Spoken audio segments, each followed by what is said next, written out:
जय गुरु समस्त को आज आम गोटे एमती अलौकिक घटना विषय रे आलोचना करवा जो इतिहास रे श्री श्री ठाकुर जड़े व्यक्तिर पूर्व जन्मर समस्त घटना ताकू जणाइथिले।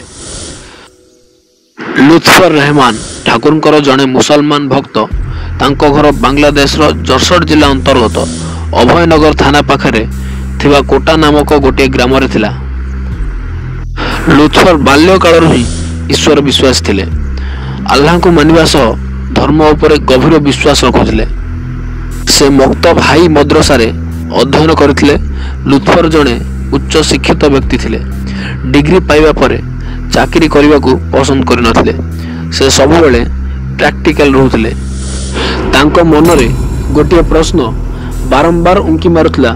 जेतेबेले लोके माँ दुर्गा पाखकू ताबिज आ कवच नवाक आसंती, कौन ए जिनस सब वास्तविक भावे काम करिवो, कौन एटा गोटे धर्म समर्थ काम, एई भली अनेक प्रश्न तांको मनरे आसुथिला।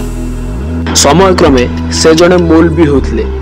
एबे से मौलवी लुत्फर रहमान, किंतु बारंबार तांको आउ गोटे चिंता विव्रत करुथिला जे से कौन हजरत मोहम्मद को केबे देखि परिबे नहीं। धर्म परि एपरि निष्ठा और पागलपण देखि लुत्फर रो पितामाता लुत्फर को विवाह कथा चिंता कले। भाविले विवाह परे से संसारी मुखी हेबो, तार धार्मिक उदासीनता मध्य दूर हेबो। तापरे लुत्फर को बाहागर गोटे सुंदर मुस्लिम झियो सह करा जाइथिला, किंतु लुत्फर को मध्यरे कोनोसी परिवर्तन आसी नथिला। बाहागर किछि दिन बीती जिबा परे तांको धर्मपत्नी तांको कहिले, तुमे तो उच्च शिक्षित, बहुत अध्ययन करिछ, किछि काम दाम करी रोजगार कर, खालीटारे काहींकि घरे बसी अनाबना कथा चिंता करुछ। जदि चाकरी करने को चाहूना हो तबे व्यवसाय कर। लुत्फर को धर्मपत्नी तांको बापा पाखरु शुणिथिले पाबनारे लुगा कम मूल्य मिले। सेठारे कम मूल्य लुगा किणी एठारे किछि लाभ रखी बिक्री कले व्यवसाय भल चलिबो।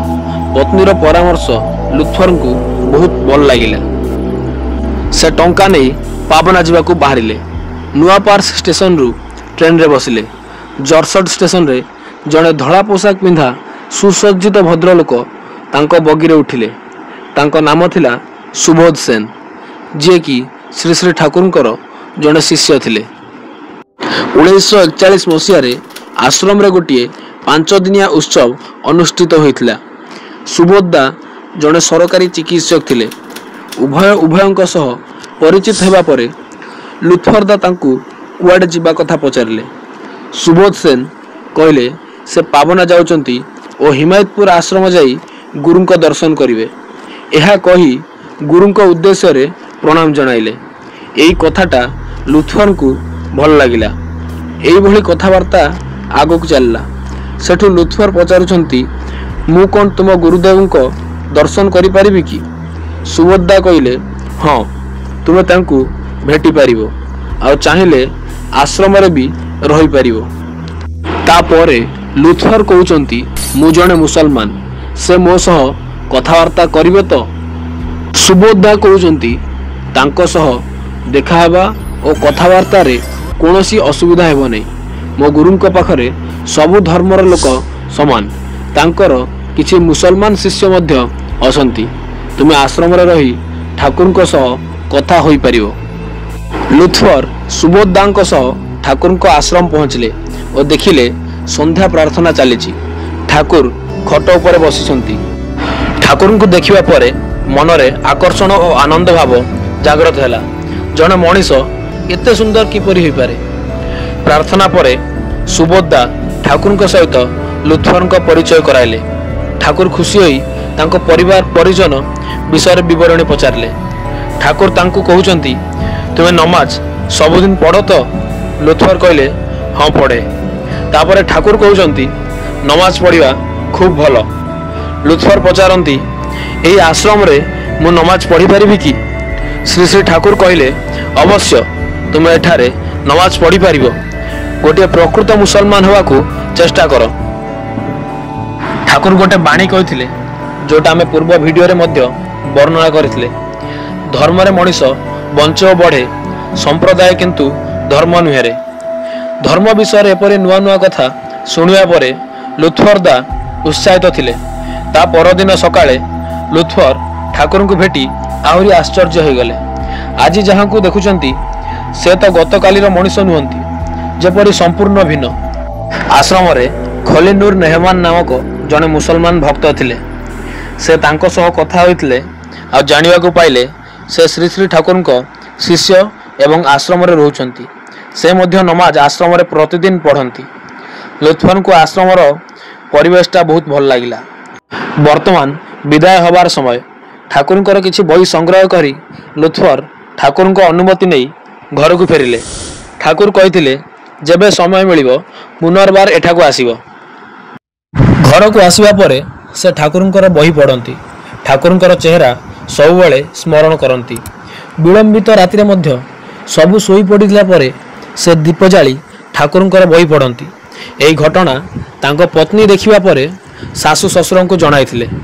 आपणको पुओ जने हिंदू गुरु पालरे पढ़िचंती आ तांको पुस्तक आनी पढ़ुचंती। ए कथा से शुणिला परे तांको अड़ुआ अड़ुआ लागिला। किछि दिन व्यवधान रे लुथुअर आश्रम को गले। तांको देखी ठाकुर समस्त को कहिले, अरे देख मोर जने सैनिक आसीछि। किछि समय परे ठाकुर कहिले, साला तुमी थिलो गोटे ब्राह्मण घर पिला, वर्तमान तुम एक मुसलमान घरे जन्म नहींच। ता परदिन ठाकुर सकाळे पद्मकूलर थिबा एक आकाशिया गछ तले बेंच रे एकाकी बसचंती। से समय रे लुथुअर दा तांको निकट को जाई कहिले, आपण काली कहउथिले आग जन्म रे मु कुआडे गोटे ब्राह्मण थिली, एबे मुसलमान घरे जन्म होईछि। मु एही रहस्य जानिबा को चाहूची, दया करी मते कहंतु। ठाकुर एडै जिबा को चाहिले आ कहिले, पागल मु केतबेले कोन कहे तार ठीक ठिकाना नहीं, से सब किछि नै। लुथुअर दा कहिले, ना ठाकुर आपण मते दया करी बुझाई कहंतु, मु ए सब जानिबा को चाहे। श्री श्री ठाकुर कहउचंती, एईटा होची तुमर पूर्व जन्मर घटना, से कथा स्मरण करिवार किछि अर्थ नहीं। लुथुअर दा एक जिद रे अटल पूर्व जन्म कथा जानिबा को अड़ी बसिले। तापर श्री श्री ठाकुर कहिले, तुम जदि से कथा जानिबा को चाहुच तेबे सुन। पूर्व जन्म रे तुमे जने ब्राह्मण थिल, तुमर नाम थिला गोपाल चंद्र भट्टाचार्य। तुमर स्त्री वर्तमान मध्य बंचीची, बुढ़ी हेले भी तुम पाई बहुत दुखित। तुम कथा मने पकाई एबे भी आखिरु लुह झराउची। तुमर दुई पुओ अछंती, बड़ पुओ कचेरी रे काम करे और सान पुओटी खेत रे काम करे। आउ तुम मात्र 2 दिन ज्वर रे पड़ी मरी जाइथिल। बहुत रूपा टंका गोटे तंबा कलिस रे पुराई अगुणा रे थिबा अँला गछ उत्तर दिगरे 10 फुट दूर रे एक गात खोली पोती देइथिल। हठात मृत्यु हेतु तुम सही टंका विषय रे काहाकू कहि पारि नथिल। लुथुअर दा कहिले, सेमानकू कोन एबे भेटी पारिबि नाही। श्री श्री ठाकुर तांकू पचारले, तुमे कोन तांको सह भेटिया को चाहुच कि? लुथुअर दा कहिले, हाँ ठाकुर मु तांको सह भेट करिया चाहे।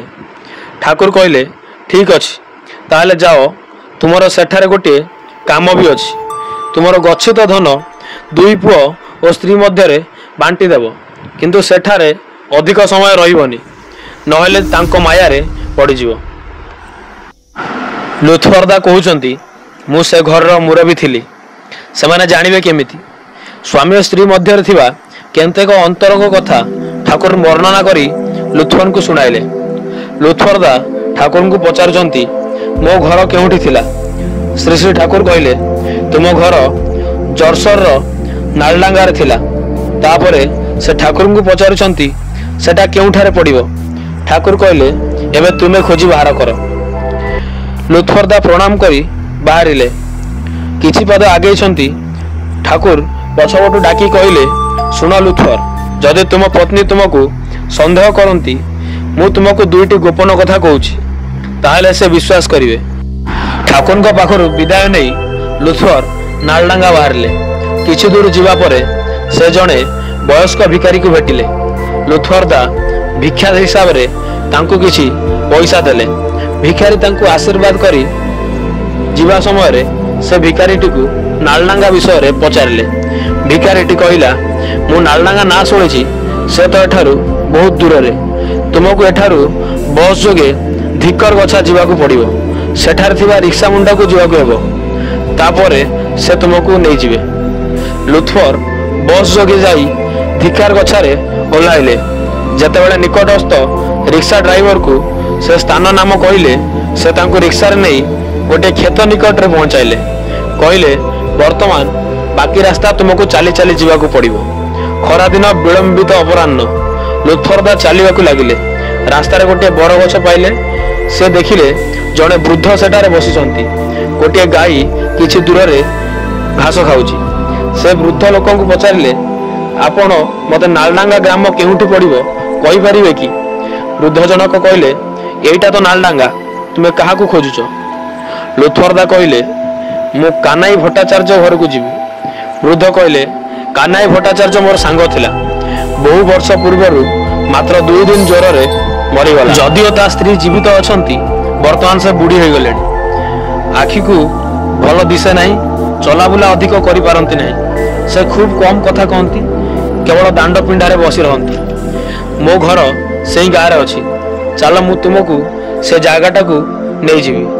କାନାଇ ଭଟ୍ଟାଚାର୍ଯ୍ୟଙ୍କ ଘରକୁ ବୃଦ୍ଧ ଜଣକ ନେଇଗଲେ। ସୁନ୍ଦର ଗ୍ରାମୀଣ ପରିବେଶ। ରାସ୍ତାର ଦୁଇ ପାଖରେ ଘର, ପରିଷ୍କାର ଅଗଣା, ଚାରିଆଡ଼େ ସଫାସଫି ଅଛି। ଏହି ସମୟରେ ଘରମାନଙ୍କରୁ ଶଙ୍ଖଧ୍ୱନି ଶୁଣାଗଲା, କାରଣ ସୂର୍ଯ୍ୟ ଅସ୍ତ ହେତୁ ସନ୍ଧ୍ୟା ହୋଇ ଆସୁଛି। ଲୁଥଫରଦା ଭାବିଲେ, ହିମାୟତପୁରରେ ଏବେ ସନ୍ଧ୍ୟା ପ୍ରାର୍ଥନା ଆରମ୍ଭ ହୋଇଯାଇଥିବ। ସମସ୍ତେ ଠାକୁରଙ୍କୁ ଚାହିଁ ବସିଥିବେ। ଠାକୁର ହାତ ଯୋଡ଼ି ପରମ ପିତାଙ୍କ ନିକଟରେ ପ୍ରାର୍ଥନା କରୁଥିବେ। ଯେତେବେଳେ ବୃଦ୍ଧ ଜଣକ ହାତ ଦେଖାଇ କହିଲେ, ଏଇଟା ହେଲା କାନାଇ ଭଟ୍ଟାଚାର୍ଯ୍ୟଙ୍କ ଘର, ଲୁଥଫରଦା ଦେଖିଲେ ଦୁଇଟି ଛୋଟ ପିଲା ଘରର ପ୍ରାଙ୍ଗଣରେ ଦୌଡୁଛନ୍ତି ଓ ଜଣେ ବୋହୂ ମା ସେମାନଙ୍କୁ ଘରକୁ ନେବାକୁ ବାହାରକୁ ଆସୁଛନ୍ତି। ହଠାତ୍ ଘରର ଅଗଣାରେ ଜଣେ ଅପରିଚିତ ଯୁବକକୁ ଦେଖି ଓଢ଼ଣା ଟାଣି ଦୁଇ ପିଲାଙ୍କ ସହ ଘରକୁ ପଳାଇଲେ। ଲୁଥଫରଦା ଭାବୁଛନ୍ତି ସେ କ'ଣ କରିବେ। ସେ ଦେଖିଲେ ଜଣେ ବୃଦ୍ଧା ମହିଳା ବାରଣ୍ଡାରେ ବସିଛନ୍ତି। ସେ ଚିନ୍ତା କଲେ, ଠାକୁର ଯାହା ଯାହା କହିଛନ୍ତି ତାହା ଠିକ୍ ଠିକ୍ ଅବିକଳ ମିଳିଯାଉଛି। ପ୍ରଭୁ ତୁମର ଏହି ବ୍ରହ୍ମାଣ୍ଡରେ କିଛି ହଜେ ନାହିଁ। ତାହେଲେ ଏଇଟା ମୋର ପୁନର୍ଜନ୍ମର ଗୃହ। ବୋଧହୁଏ ମୁଁ ଏହାକୁ ତିଆରି କରିଥିଲି। ଲୁଥଫରଦା ଭାବୁଛନ୍ତି, ବାରଣ୍ଡାରେ ବସିଥିବା ବୃଦ୍ଧ ମହିଳା ଜଣକ ବୋଧେ ମୋର ପତ୍ନୀ। ବୃଦ୍ଧାଙ୍କ ନିକଟକୁ ଯାଇ ଲୁଥଫରଦା ପଚାରନ୍ତି, ଆପଣଙ୍କ ପୁଅମାନେ କେଉଁଠାରେ ଅଛନ୍ତି? ବୃଦ୍ଧା ଜଣକ କହିଲେ, ମୋର ବଡ଼ ପୁଅ ଜର୍ସର କଚେରୀରେ କାମ କରୁଛି। ସେ ଏବେ ଘରକୁ ଫେରୁଥିବ ଓ ସାନ ପୁଅ ଶ୍ୱଶୁର ଘରକୁ ଯାଇଛି, କାରଣ ବୋହୂର ପିଲାଟିଏ ହେଇଛି। ଆଜିର ତାର ଫେରିବାର କଥା, କିଛି ସମୟରେ ଫେରି ଆସିବ। ହଠାତ୍ ଲୁଥଫରଦା ପାଟିରୁ ଏକ ଶବ୍ଦ ବାହାରିଲା, ତାହେଲେ ଛୋଟ ବାବୁ ଏବେ ବାପା ହୋଇଗଲା। ଏହା ଶୁଣି ବୃଦ୍ଧା ଜଣକ ଆଶ୍ଚର୍ଯ୍ୟ ହୋଇଗଲେ, କାରଣ କେବଳ ତାଙ୍କ ସ୍ୱାମୀ ତାଙ୍କ ଛୋଟ ପୁଅକୁ ଛୋଟ ବାବୁ ଡାକୁଥିଲେ। ସେ ଭାବିଲେ, ଏ ବ୍ୟକ୍ତିଟି କିଏ? ତାପରେ ଲୁଥଫରଦା କହିଲେ, ବଡ଼ ପୁଅ ପିଲାବେଳେ ମଝିରେ ମଝିରେ ଅଜ୍ଞାନ ହୋଇଯାଉଥିଲା, ସେଭଳି ଏବେ ହୁଏ କି ନାହିଁ? ଏ କଥା ଶୁଣି ବୃଦ୍ଧା ଆହୁରି ଆଶ୍ଚର୍ଯ୍ୟ ହୋଇଗଲେ। ସେ ଲୁଥଫରଙ୍କ ପଚାରିଲେ, ତୁମେ କିଏ କହିଲ? ତୁମେ ମୋ ପୁଅମାନଙ୍କ ବିଷୟରେ ଏତେ କଥା କିପରି ଜାଣିଲ? ଆଜି ସକାଳୁ ମୋର ବାମ ଆଖିଟା ବାରମ୍ବାର ଡେଇଁଛି। ମୁଁ ଏହାର କାରଣ ଜାଣିନାହିଁ।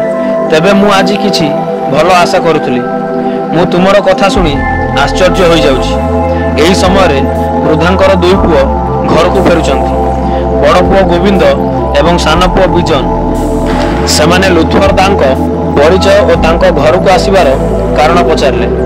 ଲୁଥଫରଦା ତାଙ୍କର ପରିଚୟ ଓ ସେଠାକୁ ଆସିବାର କାରଣ ବୁଝାଇ କହିଲେ। ସେ ଠାକୁରଙ୍କ କଥା ସବୁ ତାଙ୍କୁ ଜଣାଇଲେ ଏବଂ କହିଲେ, କିଛି ଜିନିଷ ଅଛି ଯେଉଁଟା ମୁଁ କେବଳ ତୁମ ମାଙ୍କୁ ହିଁ କହିବି। ସେଗୁଡ଼ିକ ଗୋପନ କଥା।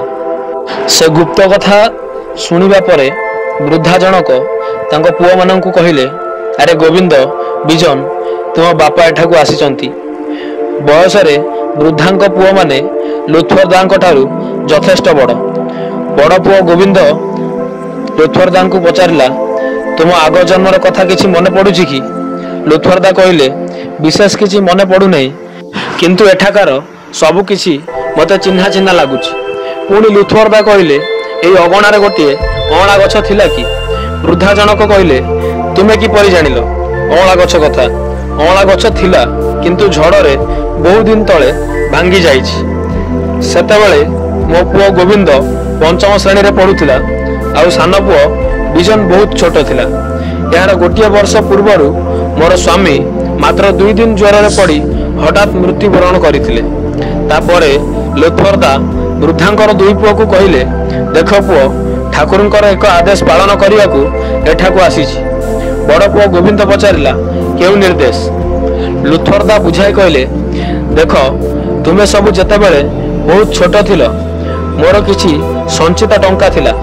ମୁଁ ସେହି ଅଁଳା ଗଛର 10 ହାତ ଉତ୍ତରକୁ ଗୋଟିଏ ଗାତ ଖୋଳି ସେଠାରେ ପୋତି ଦେଇଥିଲି। ହଠାତ୍ 2 ଦିନ ଜ୍ୱରରେ ମୃତ୍ୟୁବରଣ କଲି ଆଉ ଏ କଥା କାହାକୁ କହିପାରିଲିନି। ତୁମେ 2 ଭାଇ ଏବଂ ତୁମ ମା ସେ ଟଙ୍କା ପାଇବାର ଅଧିକାରୀ। ମୋର ସେଥିରେ କୌଣସି ଅଧିକାର ନାହିଁ। ସେହି ଟଙ୍କାର ପୁନରୁଦ୍ଧାର କରି ତୁମମାନଙ୍କୁ ଦେବା ପାଇଁ ଠାକୁର ମୋତେ ଏଠାକୁ ପଠାଇଛନ୍ତି। ଗୋବିନ୍ଦ ଆଶ୍ଚର୍ଯ୍ୟ ହେଲା, କିନ୍ତୁ ବିଜନ ଗୁପ୍ତଧନ କଥା ଶୁଣି ବହୁତ ଉତ୍ସାହିତ ଓ ଆଗ୍ରହ ପ୍ରକାଶ କରି ସାଙ୍ଗେ ସାଙ୍ଗେ କୋଦାଳ ନେଇ ଆସିଲା। ଭୂମି ଖୋଳା ଆରମ୍ଭ ହେଲା। କିଛି ଦୂର ଖୋଳିବା ପରେ କିଛି ମିଳିଲା ନାହିଁ। ବିଜନ ବହୁତ ବିରକ୍ତ ହେଲା। ଲୁତ୍ଫର୍ଦା କହିଲେ, ଦେଖ ବାବା, ସେଟା ବହୁତ ବର୍ଷ ପୂର୍ବେ ପୋତା ହେଇଥିଲା। ଆଉ ଟିକେ ଅଧିକ ଖୋଳି ଦେଖ ତ। ତାପରେ ଆଉ କିଛି ଖୋଳିବା ପରେ ଗୋଟିଏ ଠନ୍ ଠନ୍ ଶବ୍ଦ ହେଲା। ବିଜନ ବର୍ତ୍ତମାନ ନିଶ୍ଚିତ ହେଲା ଯେ ସେଠାରେ କିଛି ଧାତବ ବସ୍ତୁ ଅଛି। ତାପରେ ମୁହଁ ବନ୍ଦ ଥିବା ଏକ ତମ୍ବା କଳସୀ ବାହାରିଲା, ବହୁତ ଭାରି ରୂପା ଟଙ୍କାରେ ଭର୍ତ୍ତି। ବୃଦ୍ଧା କଳସୀଟି ଦେଖି କହିଲେ, ଆରେ ଏ ତ ମୋର ଶାଶୁଙ୍କ କଳସୀ। ବିବାହ ପରେ ଯେବେ ଏଠାକୁ ଆସିଥିଲି, ମୁଁ ମୋ ଶାଶୁଙ୍କ ଘରେ ଏଟାକୁ ଦେଖିଥିଲି। କଳସୀଟି ଖୋଲାଗଲା ଓ ବହୁତ ମୂଲ୍ୟବାନ ରୂପା ମୁଦ୍ରା ବାହାରିଲା। ତାପରେ ଗୋବିନ୍ଦ କହିଲା, ଆପଣଙ୍କ ଦୟାରୁ ଆମେ ଏସବୁ ପାଇଲୁ। ଆପଣ ଏଥିରୁ କିଛି ନିଅନ୍ତୁ। ଲୁତ୍ଫର୍ଦା କହୁଛନ୍ତି, ଦେଖ, ତୁମେ 2 ଭାଇ ଓ ତୁମର ମା କେବଳ ଏ ଧନର ଉତ୍ତରାଧିକାରୀ। ମୋର ଏହି ଧନ ଉପରେ କୌଣସି ଦାବି ନାହିଁ। ମୁଁ କେବଳ ଠାକୁରଙ୍କ ଆଦେଶରେ ତୁମକୁ ଦେବାକୁ ଆସିଥିଲି। ଗୋବିନ୍ଦ କହିଲେ, ଠିକ୍ ଅଛି, କିନ୍ତୁ ଆମେ ଯଦି ନିଜ ତରଫରୁ ତୁମକୁ କିଛି ଦେବାକୁ ଚାହୁଁ, ତୁମେ ଗ୍ରହଣ କରିବ ନା ନାହିଁ? ଲୁତ୍ଫର୍ଦା କହିଲେ, ଦେଖ ବାବା, ମୁଁ ପାଇଥିବା ସମ୍ପତ୍ତି ତୁଳନାରେ ଏଗୁଡ଼ିକ କିଛି ନୁହେଁ। ମୁଁ ଏଠାକୁ ଆସି ଅନୁଭବ କଲି ଯେ ଠାକୁରଙ୍କ ସମସ୍ତ କଥା ନିର୍ଭୁଲ। ସେ ହେଉଛନ୍ତି ସର୍ବଜ୍ଞ ଭଗବାନ। ବୃଦ୍ଧା ମହିଳାଙ୍କ ମନରେ କିଛି ପ୍ରଶ୍ନ ଉଠିଲା। ସେ ତାଙ୍କ ପୁଅମାନଙ୍କୁ କହିଲେ, ତୁମେମାନେ ଟିକେ ଦୂରକୁ ଯାଅ ତ, ମୁଁ ୟାଙ୍କ ସହ କିଛି ପର୍ସନାଲ କଥା ହେବି। ତାପରେ ପୁଅମାନେ ସେଠାରୁ ଚାଲିଗଲେ। ବୃଦ୍ଧା ଲୁତ୍ଫର୍ଦାଙ୍କୁ କହିଲେ, ଏବେ ମୋତେ କୁହ ତ, ମୋର ନାମ କ'ଣ? ମୋ ସ୍ୱାମୀ ମୋତେ କ'ଣ ବୋଲି ଡାକୁଥିଲେ? ଏହା ଶୁଣି ଲୁତ୍ଫର୍ଦା ଆଶ୍ଚର୍ଯ୍ୟ ହୋଇଗଲେ ଆଉ ତାଙ୍କ ଦେହରେ ଶିହରଣ ଫୁଟି ଉଠିଲା। ଯଦି ଠାକୁର ତାଙ୍କୁ ପଛରୁ ଡାକି ସେହି ରହସ୍ୟ କଥା କହିନଥାନ୍ତେ, ତେବେ ସେ ଆଜି ପରୀକ୍ଷାରେ ବିଫଳ ହୋଇଥାନ୍ତେ। ଏସବୁ ଘଟଣା ପରେ ବୃଦ୍ଧା ବିଶ୍ୱାସ କରିନଥିଲେ। ଠାକୁର ଜାଣିଥିଲେ ଯେ ଏହି ପ୍ରଶ୍ନ ଉଠିବ ଏବଂ ଶେଷ ମୁହୂର୍ତ୍ତରେ ସେ ରହସ୍ୟ କଥା କହିଥିଲେ। ଏପର୍ଯ୍ୟନ୍ତ ସେ ବୃଦ୍ଧାଙ୍କୁ ଆପଣ ସମ୍ବୋଧିତ କରୁଥିଲେ। ହଠାତ୍ ତାଙ୍କ ମୁହଁରୁ ବାହାରିଲା, ତୁମେ ଏହା ଶୁଣିବାକୁ ଚାହୁଁଛ ତ? ପୁନଶ୍ଚ କହିଲେ, ତୁମେ ମୋ ମୁହଁରୁ ତୁମ ନାଁ ଶୁଣିବାକୁ ଚାହୁଁଛ କି? ବୃଦ୍ଧା କହିଲେ, ହଁ, ମୁଁ ସେଇଟା ଶୁଣିବାକୁ ଚାହେଁ। ତାପରେ ଲୁତ୍ଫର୍ଦା କହିଲେ, ତୁମର ନାମ ହେଉଛି ସରମା। ବୃଦ୍ଧା ଥରି ଉଠିଲେ। କହିଲେ, ଏବେ ମୋତେ କୁହ, ତୁମେ ମୋତେ କ'ଣ ବୋଲି ଡାକୁଥିଲ? ଲୁତ୍ଫର୍ଦା କହିଲେ, ମୁଁ ତୁମକୁ ଲଜ୍ଜାବତୀ ବୋଲି ଡାକୁଥିଲି। ଲଜ୍ଜାବତୀ ନାମ ଶୁଣିବା ପରେ ବୃଦ୍ଧା ହଠାତ୍ ବେକରେ ଲୁଗା ଗୁଡ଼ାଇ ତାଙ୍କୁ ପ୍ରଣାମ କଲେ। ସେ କହିଲେ, ତୁମେ କହୁଥିଲ ତୁମର ଠାକୁର ଭଗବାନ। ଏବେ ମୁଁ ନିଶ୍ଚିତ ହେଲି ଯେ ସେ ପ୍ରକୃତରେ ଭଗବାନ। ଏହା ଶୁଣିବା ପରେ ଲୁତ୍ଫର୍ଦା କହିଲେ, ତୁମେ ତ ଠାକୁରଙ୍କୁ ଦେଖିନାହ, ତୁମେ କିପରି ଜାଣିଲ ସେ ଭଗବାନ? ବୃଦ୍ଧା ଜଣକ କହିଲେ, ଶୁଣ, ସ୍ୱାମୀ ଶାଳଗ୍ରାମକୁ ପୂଜା କରୁଥିଲେ।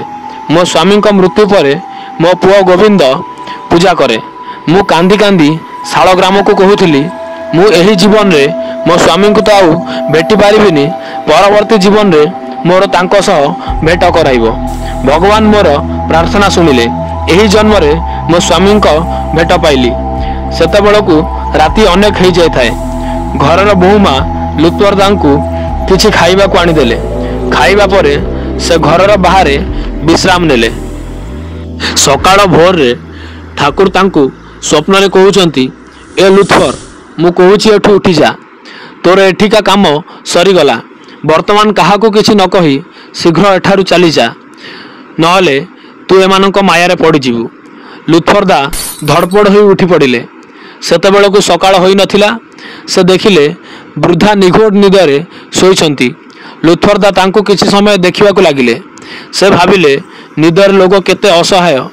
तांको अनाई से मने मने कहिले, लज्जावती एबे मु आसुछि। घरर केही उठिबा आगरू से उठी चली आसिले। रास्तारे आसिबा परे प्रभातर अजान तांको कानरे बाजिला। ये हेले सही लुथरदा जे ठाकुरଙ୍କ रीतिक होई बांग्लादेश रे अनेक लोकंकु दीक्षा कराइथिले।